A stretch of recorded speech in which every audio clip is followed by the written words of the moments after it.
नमस्ते सर, मेरा नाम हिना है और मेरा प्रश्न है कि कई बार भविष्य में होने वाली घटनाओं का आभास हमें स्वप्न के थ्रू हो जाता है। तो वो भविष्य में घटना होने वाली है इसलिए हमें आभास होता है या फिर वो सिर्फ एक कोइंसिडेंस होता है? ड्रीम इंटरप्रिटेशन के बहुत सारे सिद्धांत हैं, जिनमें से कुछ ने इस बारे में विचार किया कि ऐसा क्यों होता है। कुछ लोगों को सपने में नहीं, जीते जागते भी ऐसा होता है। कुछ लोगों को थोड़ा सा पहले आभास होने लगता है, बहुत क्लियर कट होने लगता है और वैसा हो भी जाता है 2 दिन के बाद।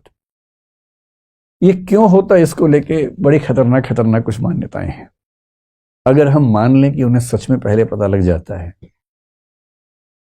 तो ये कितना खतरनाक है, आप समझ रही हैं। जैसे अगर आप देख लें कि 2 दिन बाद मुझे कुछ होने वाला, मान लीजिए, और सच में हो गया, इसका मतलब है कि मेरे साथ भविष्य में क्या होने वाला है पहले से तय था। और इसका मतलब है कि मैं जो कुछ भी कर रहा हूं उससे कुछ नहीं हो रहा, तय पहले से है। और यदि पहले से तय है तो ये डिटर्मिनिज्म है, और इसका मतलब फ्री विल या संकल्प स्वतंत्र है ही नहीं। हम कुछ नहीं करते, पहले से तय है। पहले से तय ना हो तो कैसे दिखेगा? इससे बड़ी चिंता की बात है। लेकिन कुछ लोग ये भी बोलते हैं कि ये जो पहले से दिखने वाला मामला है, ये इंट्यूटिव लेवल की रीजनिंग है और कुछ नहीं है।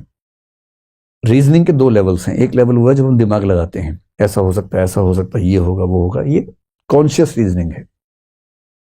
एक होती है सबकॉन्शियस या अनकॉन्शियस लेवल पर होने वाली इंट्यूटिव रीजनिंग। वो भी रीजनिंग है, पर आपके इंट्यूशन के लेवल पे चल रही है और आपको पता नहीं है कि आप रीजनिंग कर रहे हैं, और आपको आपकी चिंताओं की वजह से, भय की वजह से, असुरक्षाओं की वजह से कुछ कुछ बुरी चीजें दिख रही हैं। सपनों की वजह से कुछ अच्छी चीजें दिख रही हैं। उनमें से कुछ सही साबित हो गई, जो गलत साबित हुई उनको अपने सैंपल में लिया नहीं, जो सही साबित हुई उनको सैंपल मान के आपने मान लिया कि मुझे पूर्व ज्ञान हो गया था, फॉर नॉलेज हो गई थी। ये सैंपलिंग मिस्टेक भी कई बार होती है। जैसे बिल्ली रास्ता काट गई, कुछ बुरा होगा। 100 का रास्ता काटा बिल्ली ने, बुरा एक के साथ हुआ।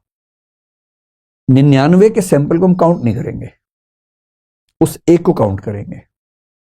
और इससे ये धारणा और गहरी हो जाएगी कि बिल्ली के रास्ता काटने से दिन खराब हो जाता है। क्योंकि मनुष्य इतना ताकतवर है, अगर बिल्ली उसका दिन खराब कर सकती है तो फिर मनुष्य क्या करेगा, उसका सोचिए। क्योंकि हम सैंपलिंग में क्या करते हैं कि कुछ सैंपल्स को ज्यादा वेटेज देते हैं, बहुत सारे सैंपल्स को वेटेज नहीं देते हैं, और ऐसे इंट्यूटिव रीजनिंग होती रहती है।